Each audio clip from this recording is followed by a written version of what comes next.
曲のイントロ数小節でも顔がにやけてしまいます。この状況を誰かに見られたら、さぞかし変な人だと思われることでしょう。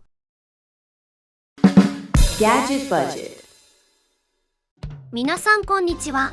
ガジェットバジェットのなおです。オーディオ好きの皆さんならもう、イヤホンのドライバーユニットはある程度ご存知かと思います。おなじみ、スピーカーと同じ原理のダイナミックドライバーから、補聴器から進化した BA、低歪みで正確な特性のプラナー。このあたりならよく見かけますよね。他にも骨伝導やピエゾなどありますが、一般的にはこんな感じかと思います。最近ではスペックのドライバーユニットの構成で、なんとなく音質の方向性がわかるような気がしていますが、それでも、やっぱり聞いてみないとわからないですよね。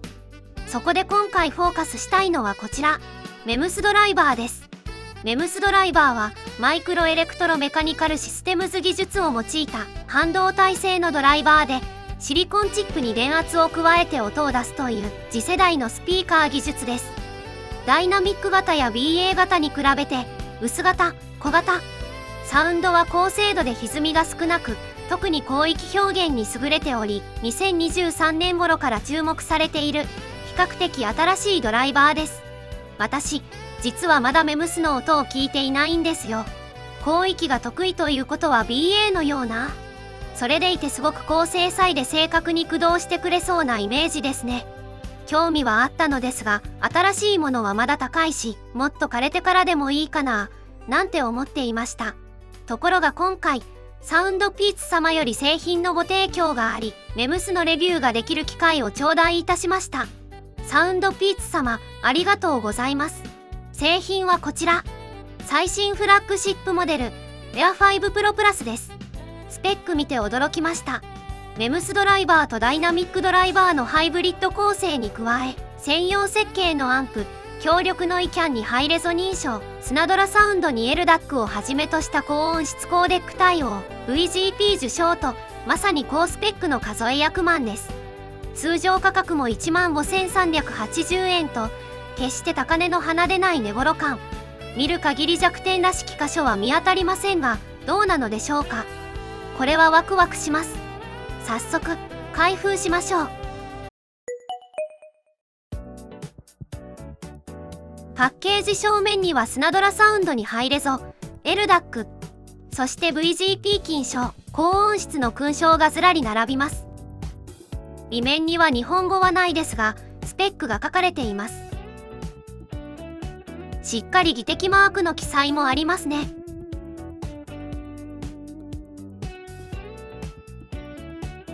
パッケージはしっかりしていますね。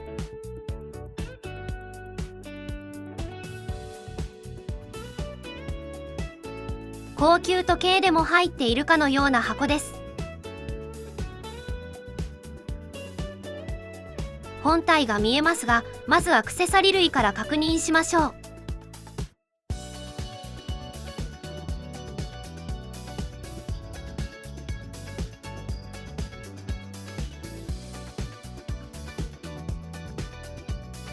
まず出てきたのが Type A to C の USB ケーブル。かなり短いものです。それから交換用イヤーピース。おそらく M が標準でついていて S と L が1セットずつ入っている感じです。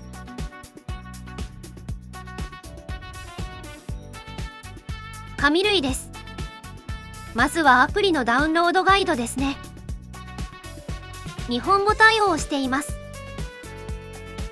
そしてユーザーガイド。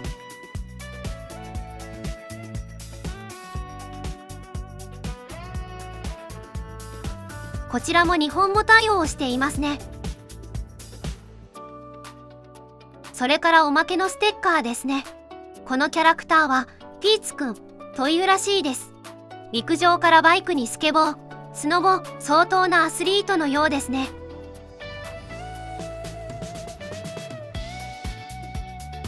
本体見ていきましょう。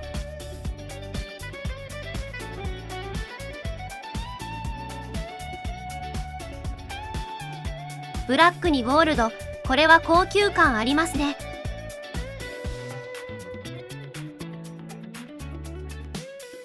ケース背面のロゴもかっこいいです。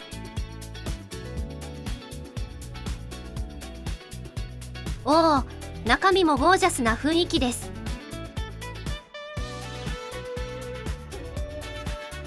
ケースは正面に充電状態を示す LED。底部にタイプ C ポートと物理ボタンがあるシンプルなものですね。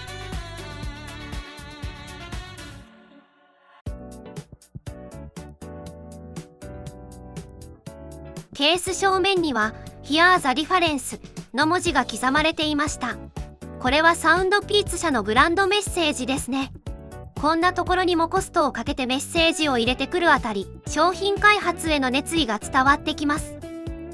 では本体を取り出して絶縁を外していきます。艶のあるブラックにメタリックなゴールド。アジア人でもフィットしやすい小ぶりなハウジングです。ケースへの収納はマグネットが効いていて吸い付くように収納されます。これなんか気持ちいいです。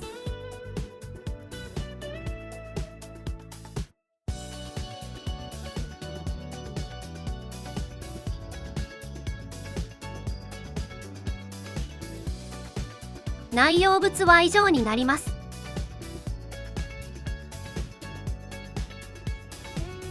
重量はケース本体込みで 55g。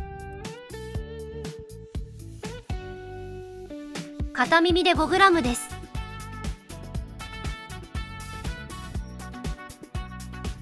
ではスペックなら僕が説明するぞ。あ、はい、今回は食い気味できましたね。こんな面白そうなものを独り占めはずるいんだぞ。はいはい、ではお願いしますね。まずは2種類で構成されるドライバーユニットだ。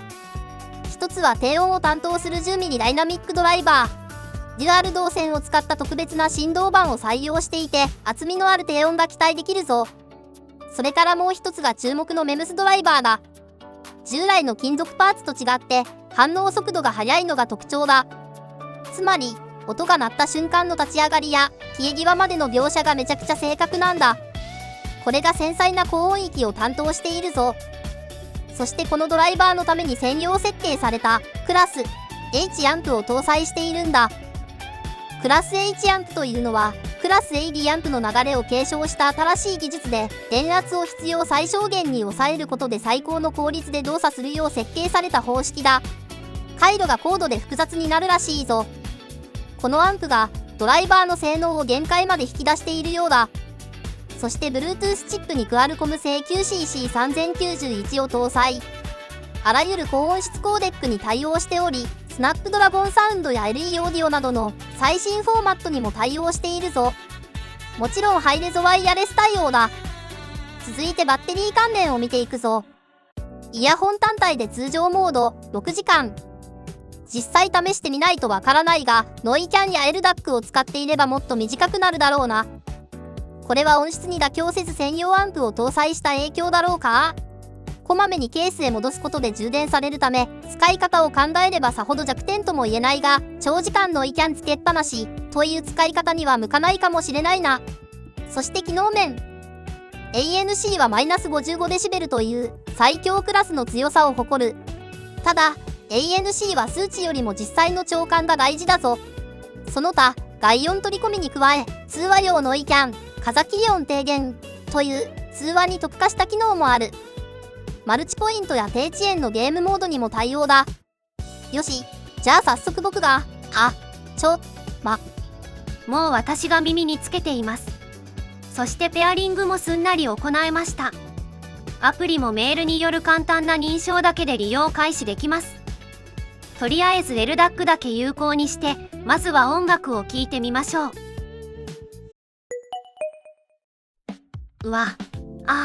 もうこれは、なるほど。曲のイントロ数小節でも顔がにやけてしまいます。この状況を誰かに見られたら、さぞかし変な人だと思われることでしょう。まず、全体的な音のカラーは間色でも暖色でもなくバランス系ですが、低音は何か EQ でもかかっているかのような太い音。スペック的に低音担当は 10mm の DD のはずですが、標準でこれとアプリを再確認するくらい迫力があります。ボンボン誇張された低音ではなく、締まった芯のあるクリアな低音です。解像感はカメラで言うと、フォーカスが甘かった写真がガチピンで撮れた時のようにくっきり鮮明。良い意味でアナログ感はなく、ものすごくデジタルでカチッとしたサウンドです。音量を上げても歪みやボケはなく、BA のように高音が刺さることもありません。メムスドライバーの影響でしょうか。音の ADSR で言うと、サスティン、リリースがとにかく美しく、リバーブなどの空間表現が精細で、残響音はどこまでも深く、透き通ります。いつものようにリサさんの歌で解説すると、グレンゲは笑ってしまうくらい違う表情を見せます。Air 5 Pro プラスの正確で繊細な音作りのため、渋滞している低音部の混雑状況がよくわかります。他のイヤホンではうず漏れがちなボーカルもしっかり聞き取れ、楽曲の持つ荒々しくノイジーなサウンドが綺麗に描写されます。ホムラはボーカルがメインの曲ですが、ボーカルが誇張されるでもなく、奥まってもおらず、程よい位置。前述の通り、音の反響や消え方が本当に綺麗です。ディレイやリバーブなどのエフェクトが気持ちいいです。音楽聴いていて鳥肌が立つのは久しぶりですね。ちなみになおさん、絶対鬼滅の刃好きでしょうとよく言われますが、別にそんなことないですよ。似合うジャンルとしては、クラシック、イージーリスニング、サウンドトラック、アコースティックやフォークなど歌メインの楽曲でしょうか。EDM やテクノ、フュージョンあたりもいい感じです。ロックや R&B もいいですが、とても繊細でデジタルな傾向のため、ジャンル本来の持つローファイ感が薄れるかも。でもいつもと違った体験ができて面白いかもしれません。続いて、ノイズキャンセリング性能についてです。高床値は最大マイナス55デシベルで、これはサウンドピーツ史上最強の数値だそうです。実際に電車の中で使ってみました。機能をオンにした瞬間、ゴーッという走行音がスッと遠ざかります。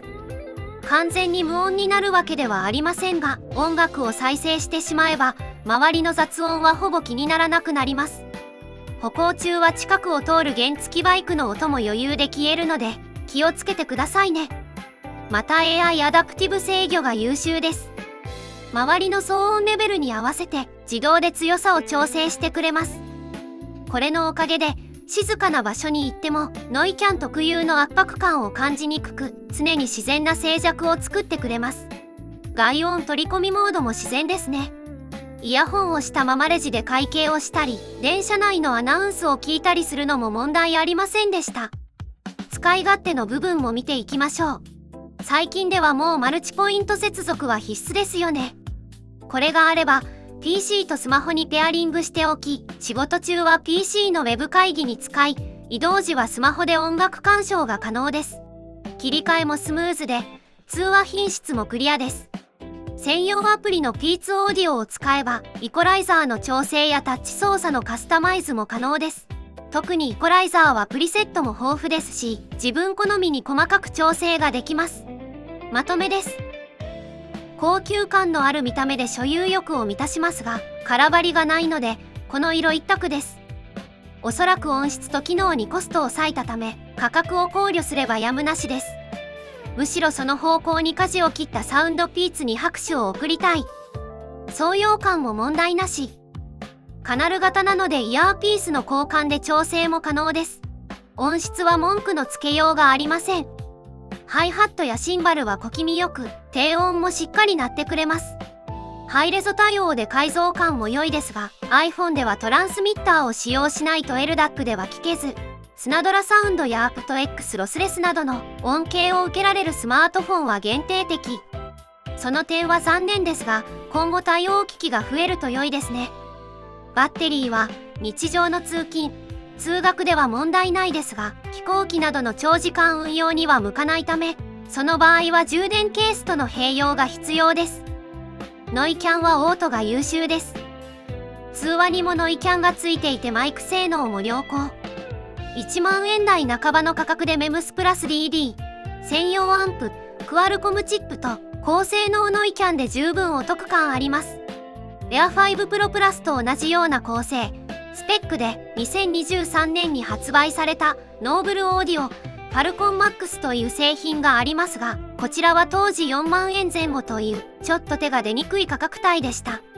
サウンドピーツ Air 5 Pro Plus は普段使いのイヤホンの音をアップグレードしたい方、1万円以下のワイヤレスからステップアップしてみたい方、業界最高水準のノイキャンを体験してみたい方にはおすすめです。同じ価格帯で何社かワイヤレスイヤホンを出していますが、メムスドライバーに専用アンプの音が聞けるのは唯一無二です。今ならサウンドピーツ様より期間限定のクーポンコードをいただいております。概要欄に記載しておりますので、気になる方はお急ぎください。Here's the difference。それではまた次のガジェットでお会いしましょう。